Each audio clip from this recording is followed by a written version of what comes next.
Merci beaucoup et merci beaucoup de rester. Je vois des visages familiers, ça me fait très très plaisir. Je suis Joachim, moi je dirige le fonds de dotation Ambition Saint-Denis à Saint-Denis dans le 93 depuis à peu près 2 ans. Et quand on m'a invité ici, j'ai dit que moi je voulais parler de danse et d'opéra. J'avais bossé à l'opéra il y a près de 15 ans. Et je me suis beaucoup intéressé ces dernières années à ce qui se passait, notamment dans cette vieille maison qu'est l'Opéra de Paris, et notamment dans son ballet sur la question justement de la non-diversité, de la difficulté à être divers dans le ballet, dans l'orchestre, dans ce qui se passait sur scène.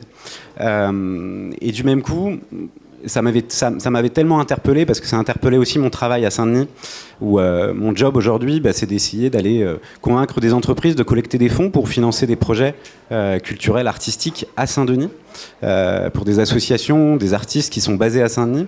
Mais je ne comprenais pas pourquoi les grandes institutions françaises étaient si peu diverses dans leur fonctionnement. Et je voulais reprendre l'exemple de l'Opéra de Paris parce que j'y avais bossé il y a longtemps.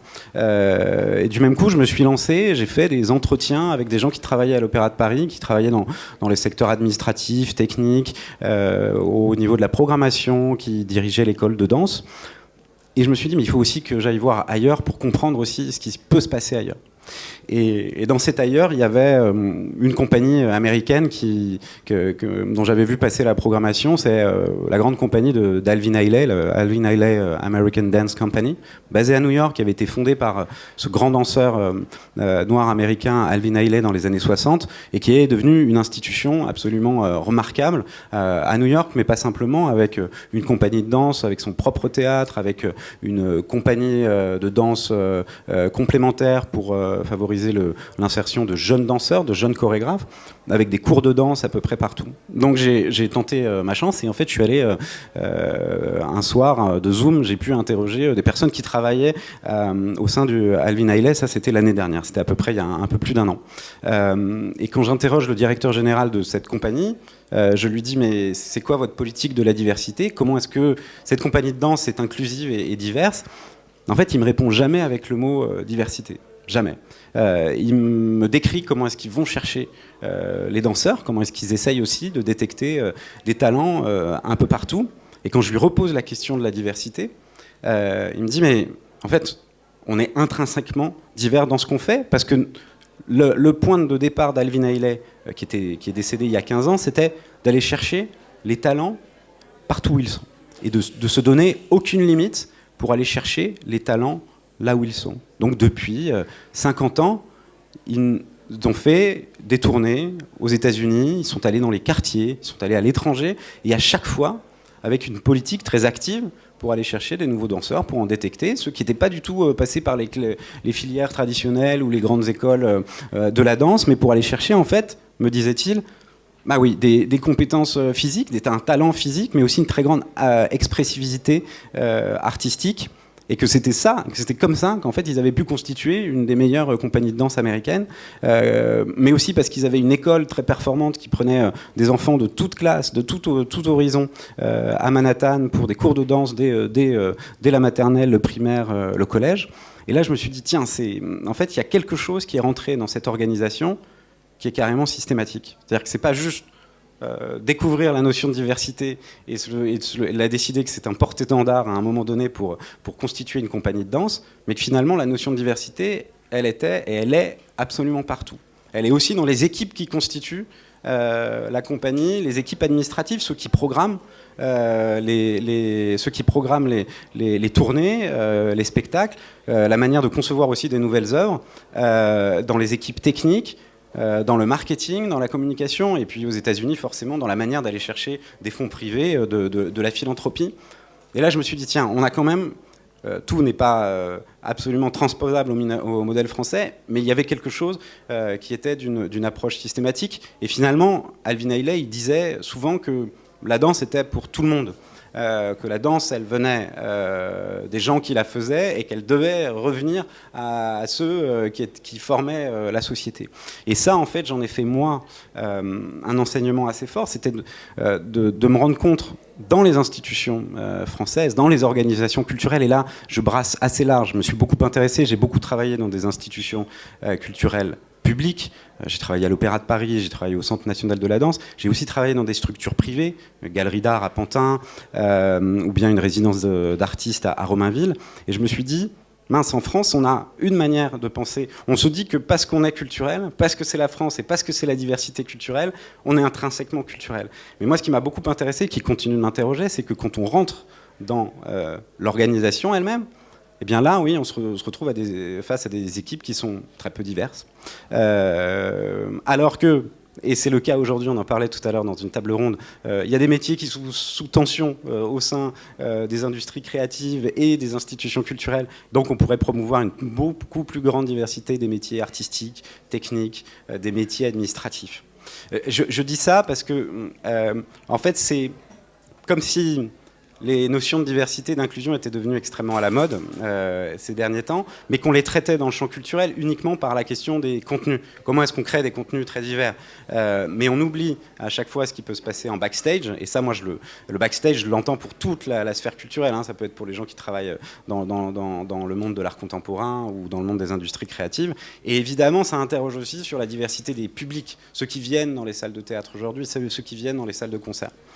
Et ça, je l'ai rapproché aussi de mon métier d'aujourd'hui. À Saint-Denis, moi j'avais accompagné la ville de Saint-Denis aussi sur sa candidature pour être capitale européenne de la culture. Alors on n'est pas passé en phase 2 d'un concours qui va être décerné à une ville française cette année pour 2028. Mais j'avais beaucoup regardé aussi sur d'autres formes en fait, de collaboration avec des associations, avec ce qui se passe à Saint-Denis. Saint-Denis, c'est aussi un beau message de promesse, hein. C'est une ville de 115 000 habitants, il y a la moitié de la population qui a moins de 35 ans, il y a un foisonnement, une richesse culturelle qui est très forte. Pour autant, les institutions culturelles devraient se rapprocher, à mon sens, beaucoup plus de ces lieux périphériques, de ces banlieues, pour aller chercher des nouveaux talents.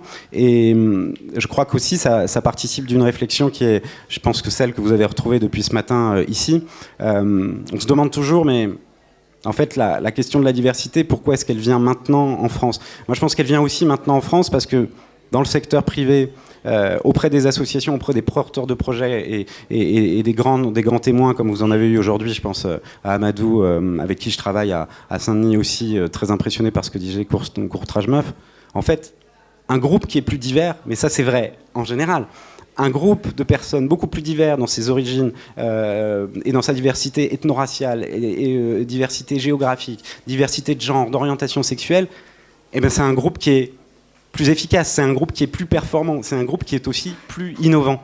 Ça maintenant c'est plutôt une vérité qui commence à être diffusée un peu largement auprès des entreprises et des grandes entreprises. Mais je trouve fou que dans le monde culturel, on ne se soit pas complètement emparé de cette idée-là, parce que, bah oui, des organisations plus diverses, c'est des organisations qui créent aussi des modes de production plus efficaces, avec des programmes artistiques qui sont beaucoup plus différents dans leur contenu et beaucoup plus inclusifs aussi. Donc ce petit passage par les États-Unis, avec cet exemple à l'Opéra de Paris, ou ce que je fais en ce moment à Ambition Saint-Denis, ça participe de ça. C'est aussi d'essayer de mettre autour de la table des institutions culturelles, des collectivités territoriales. Ça, j'y crois beaucoup. Moi, je travaille beaucoup avec la ville de Saint-Denis ou l'intercommunalité de Plaine Commune.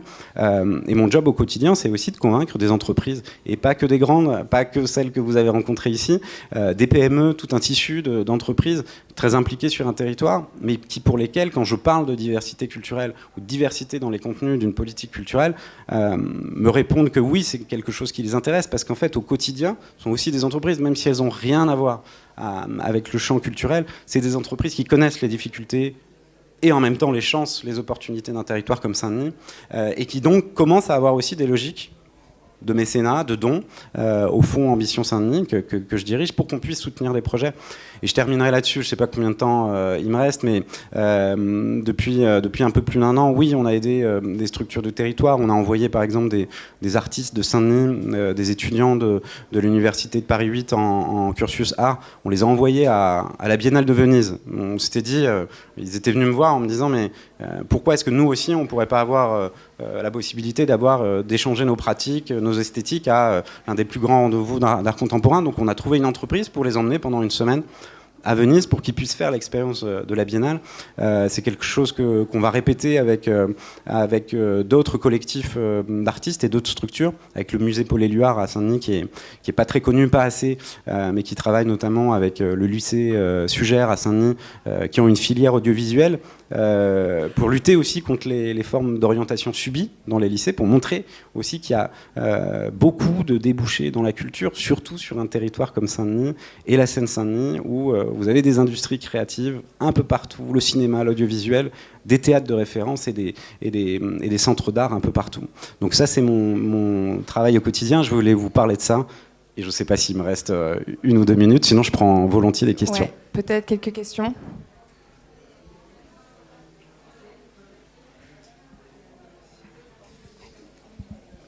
Hello. Typiquement à l'opéra, on voit que les choses changent. Là, il y a Guillaume Diop qui a été nommé danseur étoile il y a quelques jours. Il y a eu ce rapport sur la diversité, tout le travail que Binkadi a fait, notamment avec cet article dans Le Monde et ce manifeste. Qu'est-ce qui fait que aujourd'hui les choses changent enfin, alors que c'est des questions qu'on se pose. Enfin, ça fait longtemps qu'on se pose ces questions quand même. Et pourquoi là, il y a un truc qui a l'air de se débloquer un peu dans cette institution-là maintenant? Alors cette institution-là, et Binkadi Emmanuel y est exactement la bonne personne à citer, parce qu'il y a eu un manifeste au sortir du Covid sur ce qu'ils ont appelé la question raciale à l'opéra. Ils étaient plusieurs danseurs. Binkadi Emmanuel était un membre de l'administration d'un des départements de l'Opéra de Paris à l'époque, parce qu'ils constataient qu'en fait, il y avait des discriminations dont ils faisaient l'objet au quotidien, parce qu'il y avait des impensés sur la question de la diversité. Mais vous savez, ça partait même d'éléments très pratiques sur est-ce qu'on pouvait encore se grimer en noir comme l'imposait ou comme on pensait que devait s'imposer cette pratique pour reprendre certaines œuvres du répertoire. Donc c'est parti de là, c'est parti de la question du maquillage, c'est parti de la question des costumes, pour toucher des sujets tout aussi importants sur les discriminations au quotidien, sur la faible représentation ethno-raciale de l'Opéra de Paris dans ses différentes composantes, à la technique, à l'administration et dans l'artistique, et à la difficulté de recruter au Ballet de l'Opéra de Paris, parce que recruter au Ballet de l'Opéra de Paris, ça commence dès 7 ans, 8 ans, quand les jeunes danseurs et les jeunes danseuses rentrent ou tentent de rentrer à l'école de danse. Et pour reprendre mon exemple de la Evelyn Hailey, c'est qu'il y a d'autres manières de faire, il y a d'autres manières d'aller chercher cette diversité, même quand on est une institution ailleurs. Pourquoi ça bouge aussi ? Moi, c'est ce que je pense vraiment, c'est que il y a aujourd'hui aussi, de la part d'autres secteurs d'activité, une pensée assez forte sur la question de la diversité, une pensée assez forte aussi de la part de l'État sur comment est-ce qu'on mesure la diversité. Je sais que Elisabeth Moreno était là ce matin, et moi j'ai eu l'occasion de pouvoir échanger avec elle sur l'index diversité qu'elle a mis en place, dont se saisissent peu encore les entreprises, mais qui permettent de donner des moyens aujourd'hui de dresser des tendances d'une diversité d'origine ethno-raciale, d'orientation sexuelle dans une organisation. Et donc je pense que le secteur privé pousse aussi énormément aujourd'hui sur ces questions-là. Je ne dis pas que tout est à prendre, mais je dis qu'il y a une poussée de cette question-là.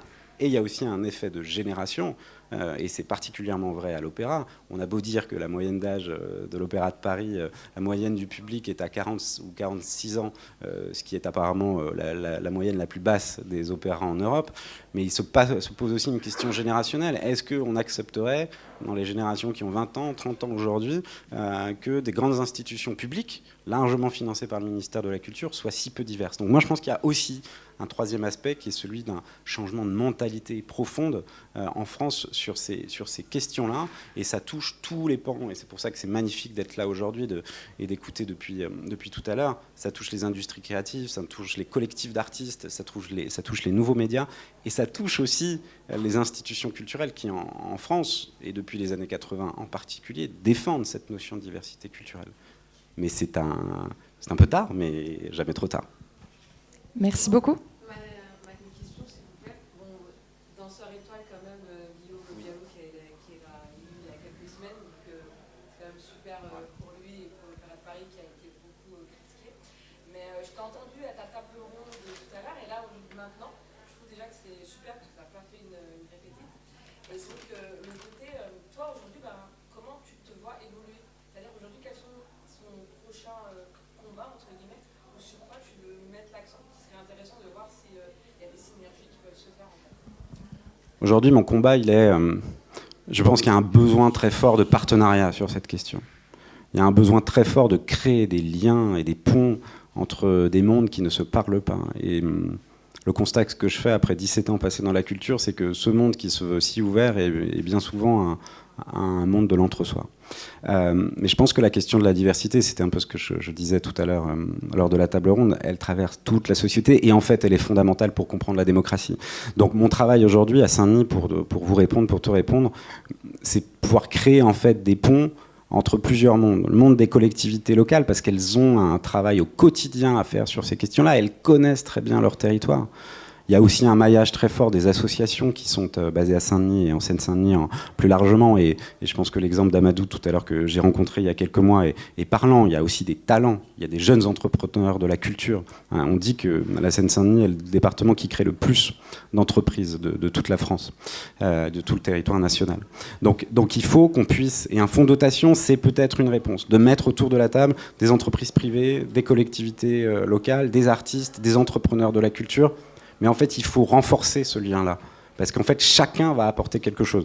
Et pour donner un dernier exemple, une entreprise aujourd'hui qui pense ces problématiques RH sur le territoire de Saint-Denis, qui n'a rien à voir avec la culture, elle va être extrêmement sensible à la question du quotidien, de ce qui peut se passer aussi dans les quartiers de Saint-Denis.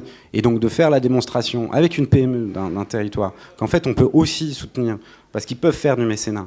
Une PME peut faire du mécénat jusqu'à 20 000 euros et obtenir des réductions fiscales qui s'appliquent. Ça, ce sont les lois du mécénat de 2003-2008. Mais les convaincre qu'on peut avancer ensemble et de montrer qu'en fait, on est beaucoup plus fort quand on crée des projets ensemble, ça, ce sera mon combat. Que le partenariat est essentiel sur ce sujet, sinon ça ne sert à rien. Et je pense que c'est à l'origine de ce que se sont dit We Are et les Déterminés. Ensemble, là, on invente des solutions. Chacun dans son côté, même si on appliquait les règles du privé sur la question de la diversité, de l'équité et de l'inclusion, ça ne voudrait pas dire grand-chose sur le secteur culturel. Donc, nécessité de mettre tout le monde autour de la table. Merci beaucoup. Merci.